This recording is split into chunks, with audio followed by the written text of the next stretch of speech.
Hello friends, our today's topic is income tax meaning and characteristics. Okay, so come on the meaning of income tax. Income tax is a tax on yearly taxable income of a person levied by the central government at prescribed rates. Income tax क्या होता है? Tax on yearly taxable income पे जो tax पे किया जाता है, ठीक है, yearly taxable income of a person, और इसको कौन लेवी करता है? सेंट्रल गवर्नमेंट, ठीक है, एट प्रिस्क्राइब्ड रेट्स। इसके रेट प्रिस्क्राइब होते हैं, टैक्स रेट्स के स्लैब दिए हुए होते हैं, उसके अकॉर्डिंग पे किया जाता है ये। Okay, tax payers include individual, firm, company, Hindu undivided family, association of person, trust etcetera. अब जो टैक्स पेयर हैं वो केवल इंडिविजुअल एक पर्सन को ही पे नहीं करना होता है, बल्कि वो individual, firm, company, Hindu undivided family, association of person, trust, इन सभी को इनकम टैक्स को पे करना होता है। ओके, अभी अपन ने देखा कि टैक्सेबल इनकम पे किया जाता है। Income tax is a tax on yearly taxable income. Taxable income यानी क्या होता है?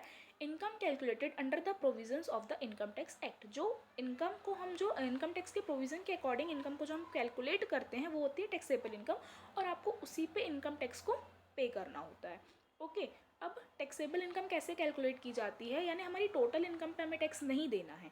जो हमारी ग्रॉस टोटल इनकम होती है वेरियस हेड्स की, like income from salary, house property, profit and gains of business, capital gains और अदर इनकम्स, उन सब का जो एग्रीगेट होता है वो होती है हमारी ग्रॉस टोटल इनकम। हमको उस पर टैक्स पे नहीं करना होता है, उसमें से वेरियस डिडक्शंस को माइनस करने के बाद जो अमाउंट बचता है वो उस पर हमको टैक्स पे करना होता है, वो होती है हमारी taxable income. So taxable income means income calculated under the provisions of the income tax act.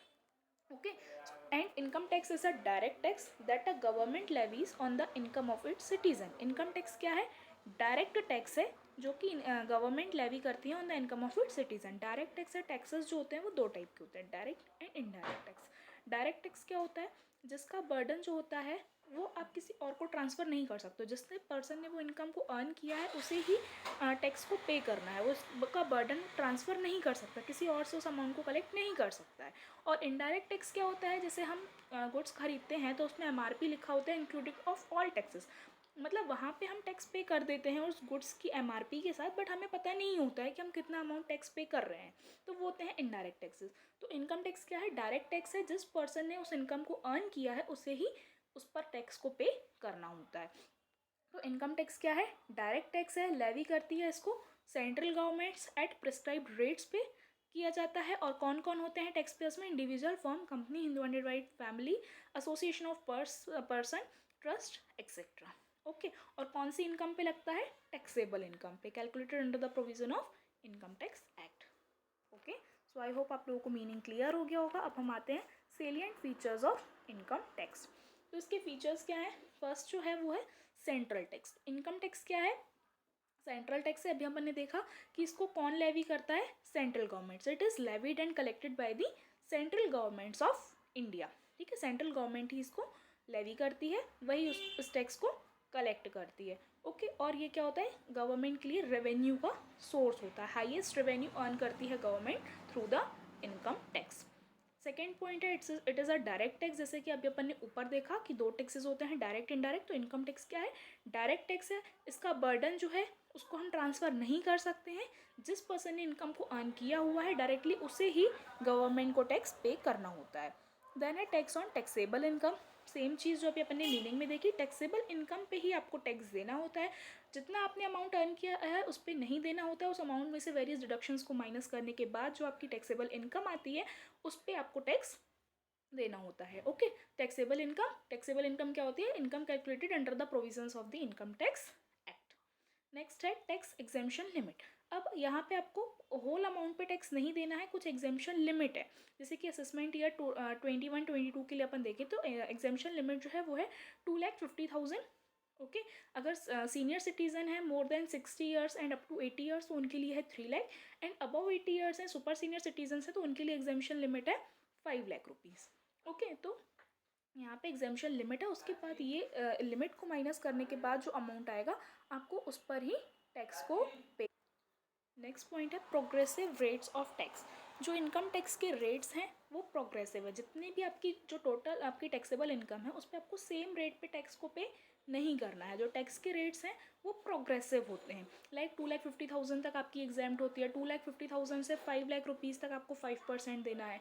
Then उसके बाद जो एक्सेस होगा उस पर आपको डिफरेंट डिफरेंट परसेंटेज पे देना होगा, वो परसेंटेज आपके इंक्रीज़ होते जाएंगे।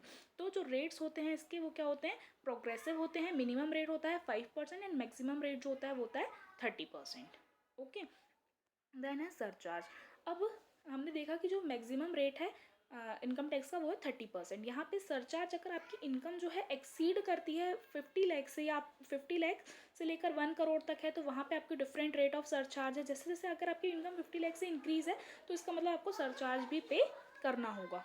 ओके, तो ये जिनकी इनकम ज़्यादा होती है 50 लाख रुपीज़ से ज़्यादा, उनके लिए डिफरेंट रेट्स पे, और इंडिविजुअल और कंपनी फर्म सबके लिए डिफरेंट रेट्स होते हैं सरचार्ज के। उसके अकॉर्डिंग अगर आपकी इनकम ज़्यादा है तो आपको सरचार्ज उस पर पे करना होगा। जो आपने टैक्स पे किया है उस टैक्स पे ही आपको उस परसेंटेज पे सरचार्ज लगता है।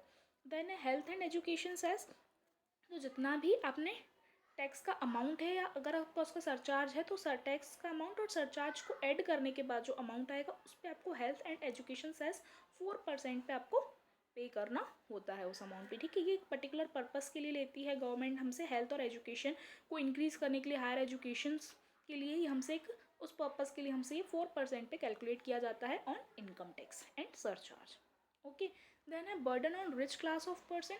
अभी अपन ने देखा जो इसमें एग्जाम्पशन लिमिट है वो है 2,50,000 तक, मतलब सबको टैक्स पे नहीं करना है। जो लोअर इनकम ग्रुप्स हैं जिनकी इनकम इससे कम है उनको टैक्स पे नहीं करना होता है। तो बर्डन किस पर आता है इसका, रिच क्लास ऑफ पर्सन पे आता है। जो लोअर और मिडिल क्लास होते हैं उन पे टैक्स का बर्डन नहीं होता है। Then administration of income tax, इसका एडमिनिस्ट्रेशन कौन देखता है। अभी अपन ने देखा कि सेंट्रल डिपार्टमेंट, सेंट्रल गवर्नमेंट जो है वो ही इसका एडमिनिस्ट्रेशन करती है। ठीक है, तो सेंट्रल गवर्नमेंट का एक डिफरेंट डिपार्टमेंट है, एक सेपरेट डिपार्टमेंट है इनकम टैक्स डिपार्टमेंट।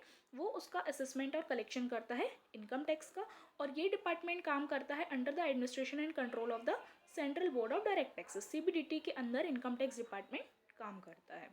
देन है डिस्ट्रीब्यूशन ऑफ इनकम टैक्स। तो इनकम टैक्स जो है ये लेवी और कलेक्ट करती है central government, but central government के पास उसको पूरा यूटिलाइज करने का राइट नहीं होता है। इसको डिवाइड किया जाता है सेंट्रल और स्टेट गवर्नमेंट्स पे। ठीक है, जो भी रिकमेंडेशंस होती हैं फाइनेंस कमीशन की रिकमेंडेशन के अकॉर्डिंग इसको सेंट्रल और स्टेट गवर्नमेंट में डिवाइड किया जाता है। ऑल्दो जो सरचार्ज का अमाउंट है उस पर सेंट्रल गवर्नमेंट का राइट है कि वो सरचार्ज का अमाउंट को पूरा यूटिलाइज कर सकती है। बाकी जो टैक्स का अमाउंट होता है वो डिवाइड किया जाता है सेंट्रल एंड स्टेट गवर्नमेंट में। सो आई होप कि आज का जो हमारा टॉपिक था इनकम टैक्स की मीनिंग और कैरेक्टरिस्टिक्स आपको बहुत अच्छे से क्लियर हो गए होंगे। Thanks for watching.